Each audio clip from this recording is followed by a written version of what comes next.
hoy día se viene un buen programa. De hecho, vamos a partir ya por analizar algo que me tocó, o sea, que lo toqué un poquito en el directo que hice sobre una caja de zapatos que supuestamente iban a hacer aterrizar en la luna, llamada, si mal no recuerdo, eh, vamos a poner acá,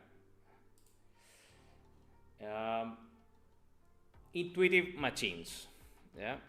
Que en realidad creo que la caja de zapatos se llama Atenea, porque siempre con esos dioses paganos eh, nombrando a todos sus artefactos. Pero esta es la Intuitive Machine, hizo un directo, no sé si lo viste, Rafita, estábamos ahí entretenidos con la transmisión.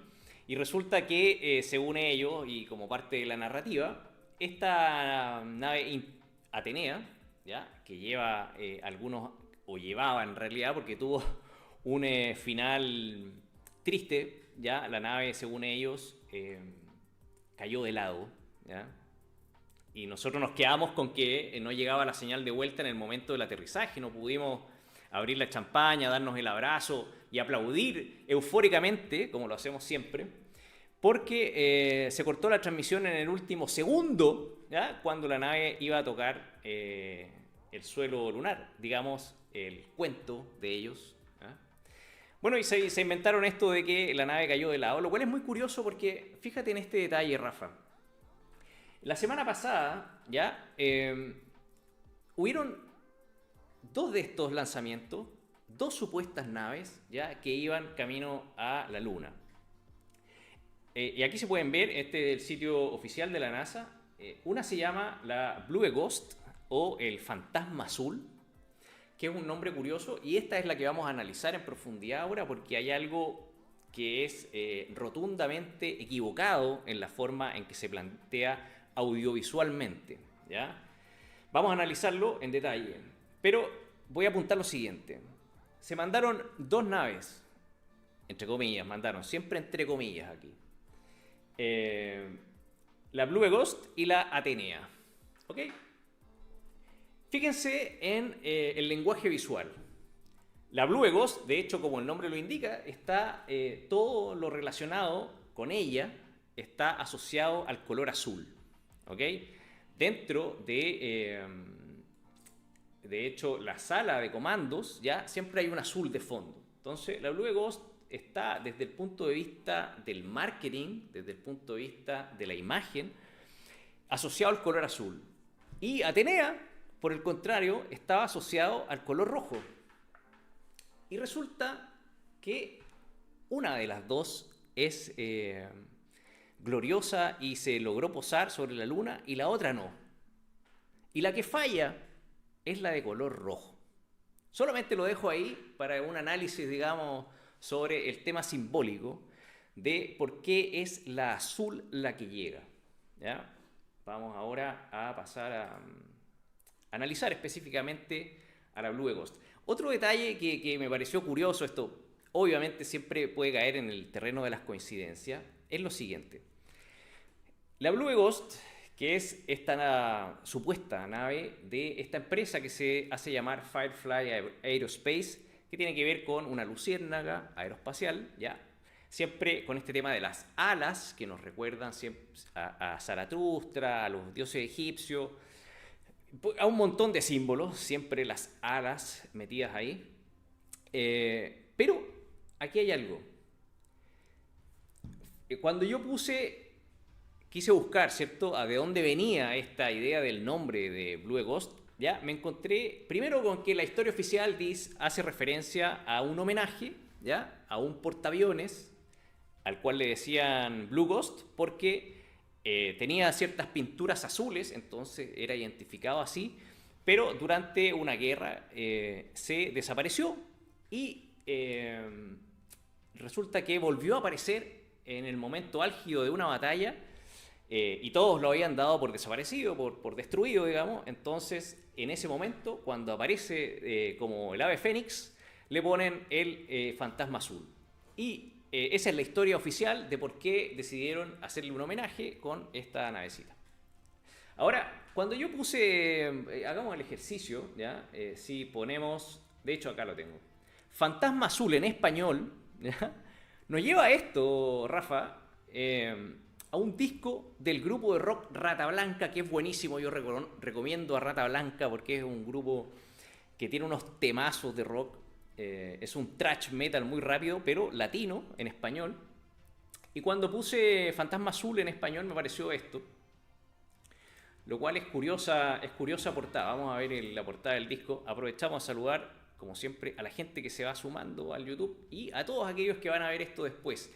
Les reitero la solicitud de que compartan este video, que compartan esta información, ¿ya? Bueno, Fantasma Azul, vamos a buscar la portada de Rata Blanca. ¿Ya? A ver acá. Porque me pareció curiosísimo, digamos. Obviamente, siempre podría ser una coincidencia, pero bueno, con esta gente, no sé si logra ver ahí la portada del disco Rata Blanca. Rafa, ¿tú conocías este disco o la canción? Solo solo de nombre, nunca había visto la portada como tal, pero es ¿Ya? curioso. Es curioso, ¿ah? Eh, es curioso esta portada. El álbum se debe llamar Entre el cielo y el infierno. Y bueno, hay un montón de símbolos acá, ¿eh? De partida está la Tierra al centro, ¿no? Como una especie como de pelea o división, ¿cierto? Entre esas dos fuerzas, del bien y del mal, representada de varias maneras, pero me llama la atención el triángulo que aparece acá al medio.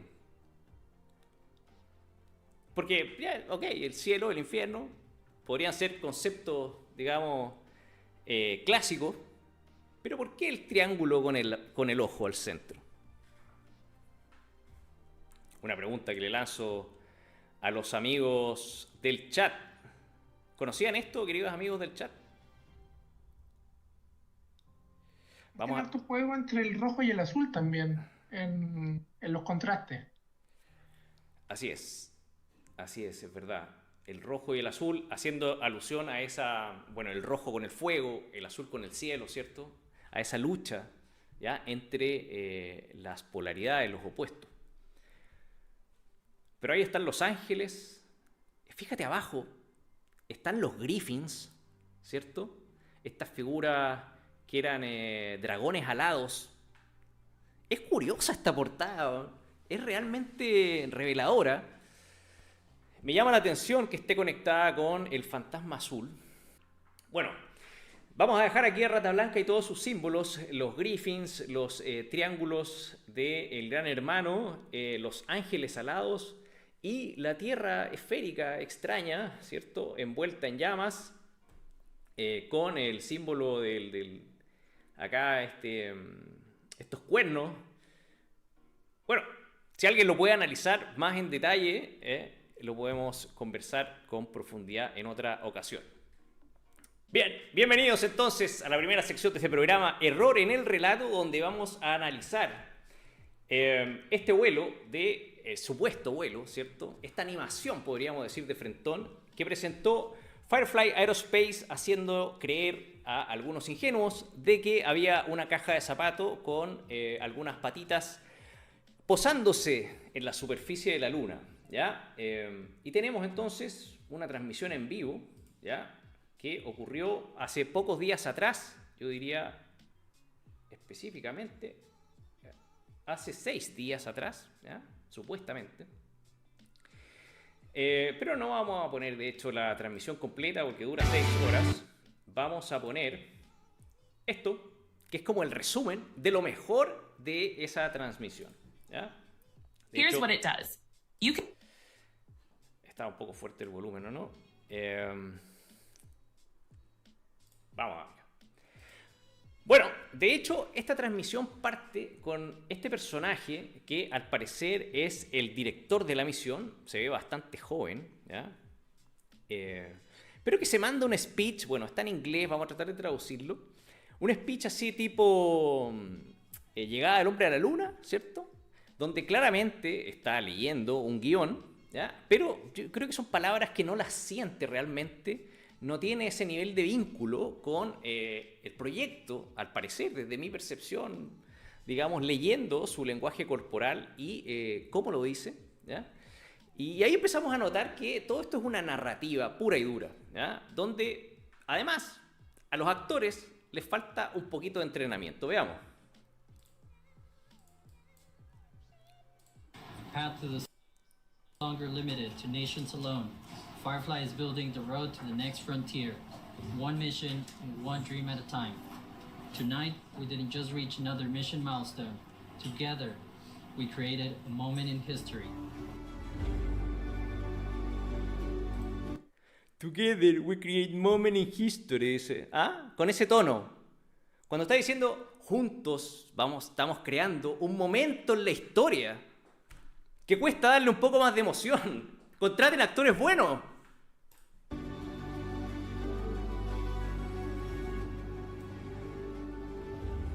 Bueno, esto es lo que presentan, ¿ah? Esto nunca se vio en vivo. Eso primero hay que dejarlo claro.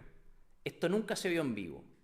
¿Ya? Lo que se vio en vivo es, por supuesto, esa animación callampera, ¿cierto? De una caja con 4 polígonos sobre un fondo medio difuso, ¿ya? Bueno, de hecho, vamos a ponerlo acá para que se logren hacer la diferencia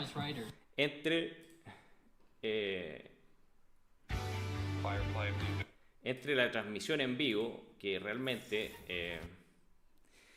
no sé, bueno, espero que cada vez menos gente se crea estas estupideces, pero bueno, la transmisión en vivo siempre es con esto, ¿ya? Con un 3D siempre bien rudimentario, ¿ya? Y según, en mi opinión, lo hacen así para que tú diferencies entre el 3D rudimentario y el 3D Super HD, digamos, y al Super HD le des la categoría de real, ¿cierto? Porque si no, uno se empezaría a confundir. En fin, bueno, acá está la grabación de el supuesto alunizaje con este tipo de animaciones, ¿ya? Que en realidad, bueno, dejan mucho que desear. Pero, ¿por qué no transmiten en vivo desde estas cámaras? ¿Por qué? ¿Cuál es la razón técnica? ¿Ya? Ninguna, simplemente porque estas cosas hay que cuidarlas un poquito y hay que editarlas para presentarlas de una manera más creíble. Bien, dice lo que me toca a los huevos, es tan fake que parece real. Exactamente. Sigamos viendo esta maravilla, mira. Aquí hay un montón de incoherencias, pero hay una que es fatal, ¿ok? Vamos a anotarla al final.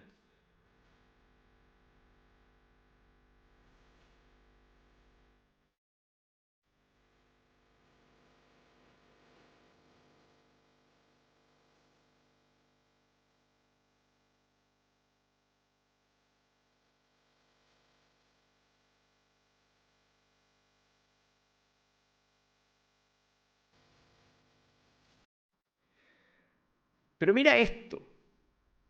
¿Realmente alguien puede creer que esta superficie le transmite realismo?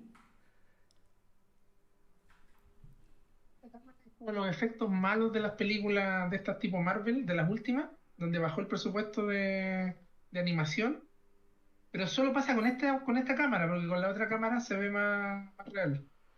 Sí, parecieran ser distintos modelos o distintas estrategias de renderizado.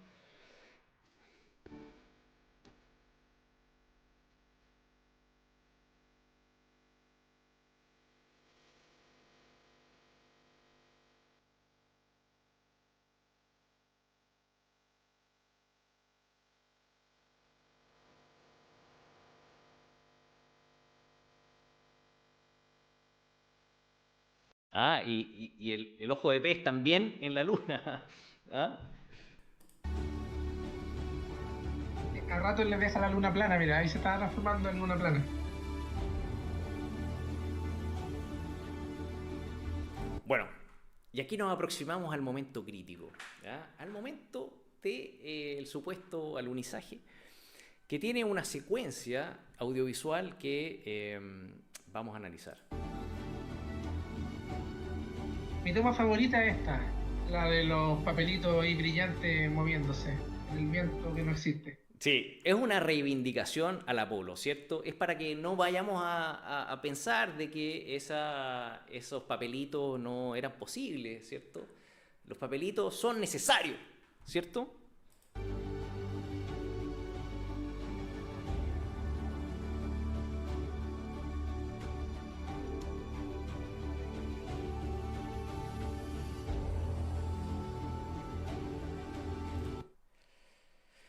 Bueno, aquí lo que pretende mostrar esto es que hay una nave que viene orientándose y ya en esta parte en realidad desde que estamos viendo ya esta secuencia, la nave viene vertical, entre comillas, ¿cierto? A posarse sobre este supuesto terreno. Entonces viene bajando, ¿cierto? Con cierta velocidad.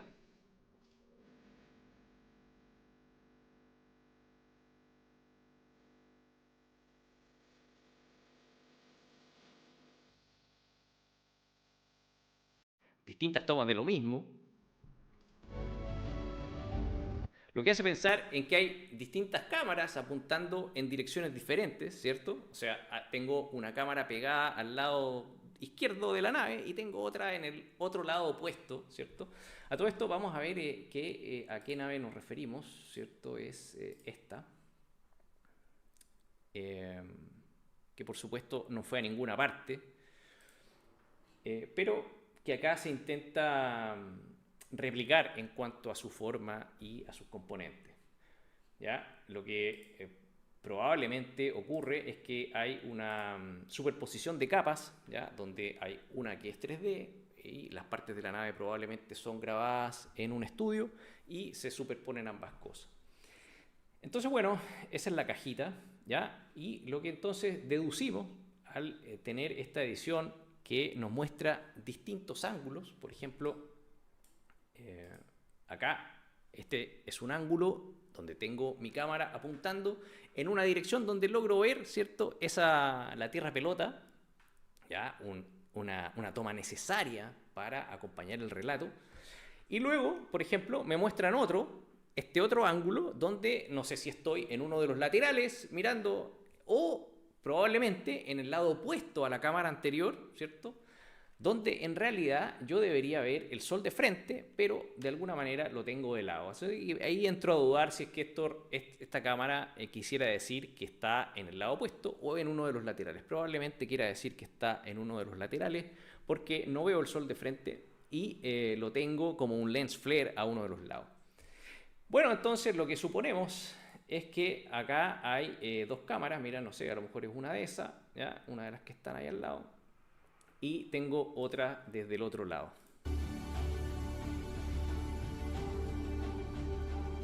¡Ah! Y aquí empieza lo... Es demasiado falso. Es demasiado falso, pero aquí hay muchas cosas interesantes. Esta es una toma, digamos, que está planificada, ¿cierto? Para ser épica de alguna forma, o en la propuesta audiovisual, tener cierto impacto y quedar en la memoria de las personas. Mira, lo que vemos acá en el centro, ¿se ve mi cursor en el OBS? Yo creo que sí, ¿no? Me confirman que se ve mi cursor. Lo que se ve acá en el centro es un pequeño triángulo, ¿ya? Donde nos quieren decir de que esa es la sombra, ¿ya? De la nave que viene bajando de forma vertical. Y pasa lo siguiente.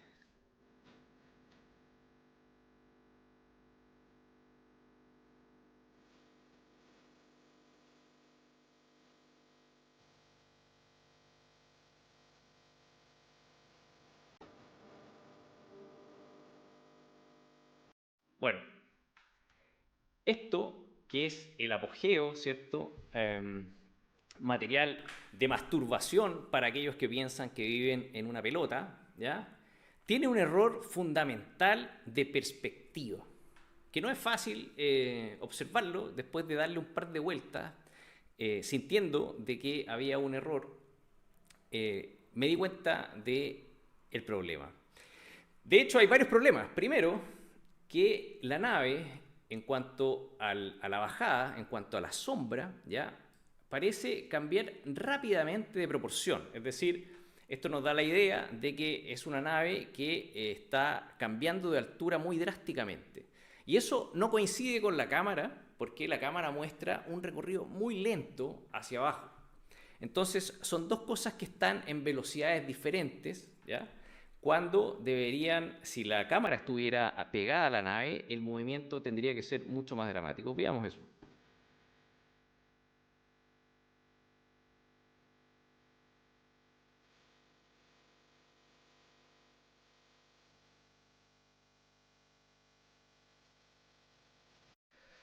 Entonces, bueno, para mí hay varias capas acá superpuestas. Una es la del modelo 3D de la superficie, ¿ya? Otra es la del fondo con la tierra pelota, ¿ya?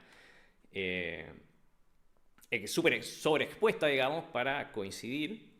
Y otro es la sombra del aparato.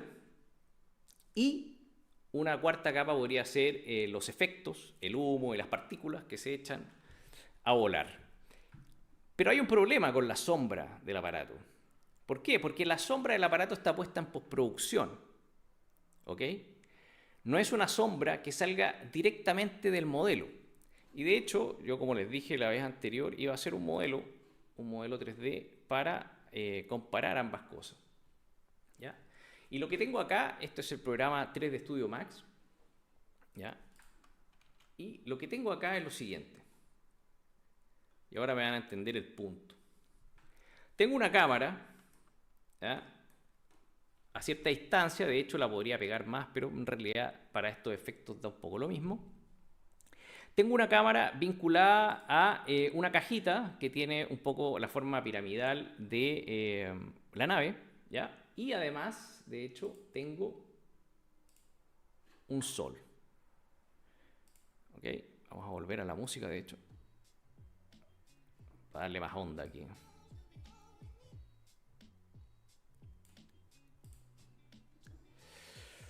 Aprovecho de saludar, amigos, a los que se vienen sumando. Hay talento, 4 grises, Sultub, Jorge, Luis, Aita. Claudio Miranda, siempre es lo mismo, o SGI o la cámara es ojo de pez. Jorge Aranda, se les corrió la distancia a la Tierra, ¿cierto? Porque se ve pequeña, dice Jorge Aranda.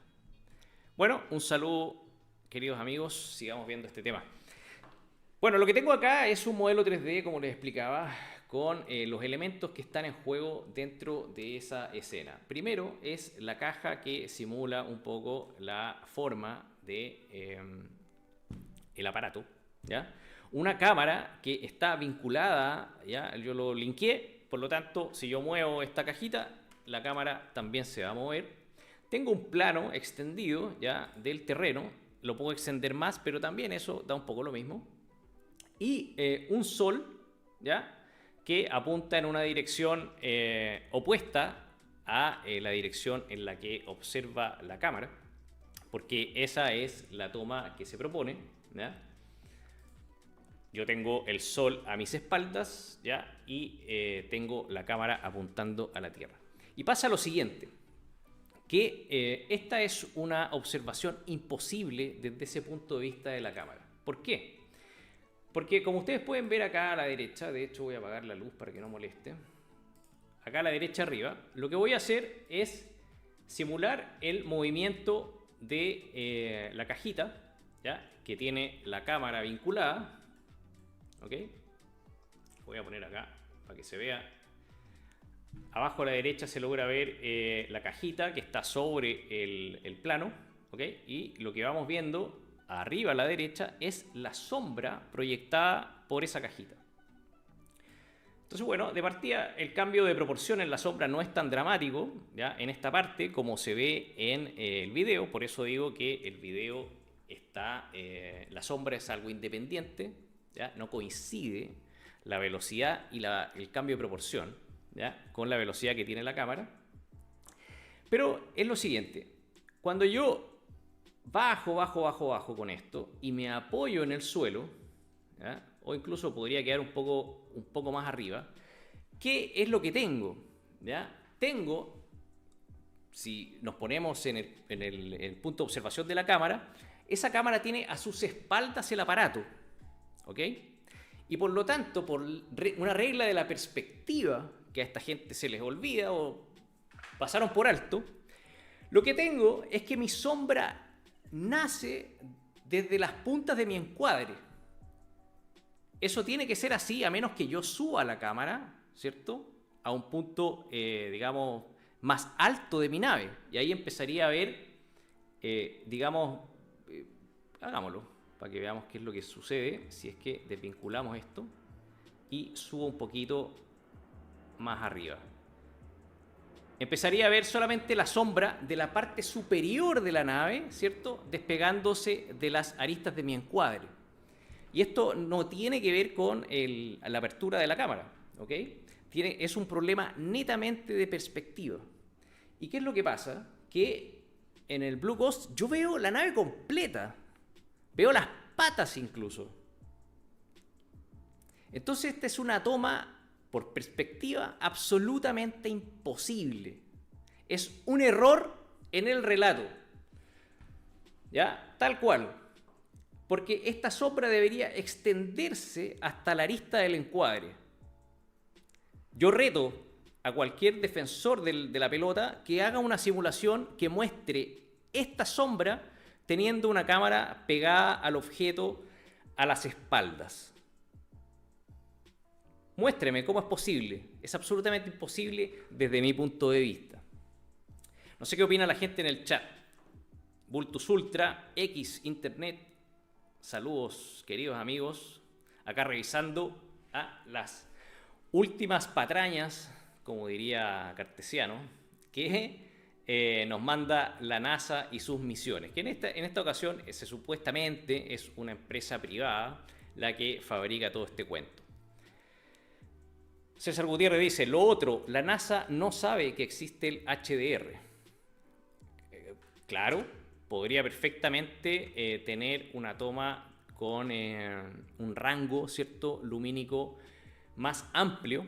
El HDR lo que hace es que una cámara te cambia la exposición muy rápidamente en un mismo shot, en un mismo disparo, y guarda todo el rango de exposición dentro de un archivo que se llama HDR. Entonces, en un HDR tú perfectamente puedes acceder, después con un programa que lo sepa leer, puedes acceder a todo el rango de exposición, ¿ya?, que tuvo esa toma. Entonces, por ejemplo, acá, donde se ve la pelota sobreexpuesta, si tuvieran una configuración, una cámara apropiada, porque bueno, se gastan tanto, que cuesta llevar una configuración de HDR para que la cámara tome todo el rango de exposición, y así yo después puedo, ¿cierto?, calibrar y decir, mira, yo lo voy a ver de esta forma, entonces todo se regularía y nosotros podríamos ver,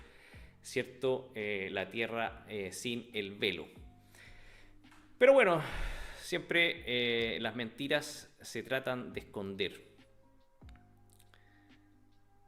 Así que, no sé, Rafa, ¿qué te pareció este análisis? ¿De verdad que es algo imposible tener esta perspectiva de la sombra, del objeto centrado y aislado, cuando en realidad lo tengo a mis espaldas? Y además, fíjate que aterriza arriba de un cerro. Por algo la sombra dibuja un huevo bajo la nave. Pero me llama la atención que cuando baja debiera golpear en un costado y después empezar a inclinarse hacia un lado para poder quedar a nivel con respecto al suelo, porque no queda con una pata en el aire, queda con las dos patas apoyadas. Entonces, como el suelo está en desnivel, debiera tocar con el lado derecho que se ve ahí y después empezar a girarse la cámara y quedar en diagonal. Claro, buen punto de la dinámica supuesta. Pero por eso te digo, la sombra está puesta de manera posterior. De hecho, no se complicaron con el tema de que el vehículo en realidad tiene 4 patas. ¿Ah? Porque ¿cómo voy a hacer calzar la perspectiva de todo esto? No me complico, dejo una visión frontal nomás y utilizo 2 patas. ¿ya? Porque en realidad el vehículo, como veíamos, es así. ¿Qué pasó con las otras dos patas? ¿Dónde está la sombra? Y se le cortaron patas inclusive, la pata de la derecha está más corta que la de la izquierda. Bueno, esta gente siempre nos da material para hacer un lindo análisis. En fin, vamos a pasar a otro tema. ¿Ya? Un saludo, Gino. Dice, en la sombra hay desnivel, pero el horizonte está perfecto a la mitad. Claro, un poco lo que decía Rafa, ¿cierto? Si la cámara estuviera realmente pegada a la caja, debería haberse inclinado un poco, ¿ya? Y haberse notado esa diferencia. Pero, como digo, esto es un montaje, ¿ya? Donde las cosas en realidad no están vinculadas entre sí. La cámara que toma el descenso está de hecho dentro del modelo que muestra la superficie. Ese es un modelo 3D que contiene la superficie y la cámara. Y tenemos un fondo, ¿ya? Que es un croma cualquiera, digamos. Aunque eventualmente también podría estar dentro del modelo 3D, pero en realidad es más fácil hacerlo de esa forma, tenerlo por separado, para poder controlar bien, ¿cierto? Las proporciones, la iluminación y qué sé yo. Luego tenemos la capa de los efectos y la capa de la sombra, ¿ya? Pero, como vimos, las cosas no coinciden entre sí, ¿ya? Por todas las razones que expusimos. Buena observación, dice Gino, ¿qué flightes? Sí, me llama la atención también la forma, tamaño, colores, distancia de la Tierra que está ahí atrás. Debería acercarse a la Blue Marvel, pero no. Uno de los dos está mintiendo. O esta Tierra que se ve de fondo es falsa, o la Blue Marvel es falsa, porque es contradictoria. Es todo falso en realidad. Es todo falso en este tipo de cosas. En fin, vamos a dejar hasta ahí esta sección y vamos ahora a ver algo que estaba preparando.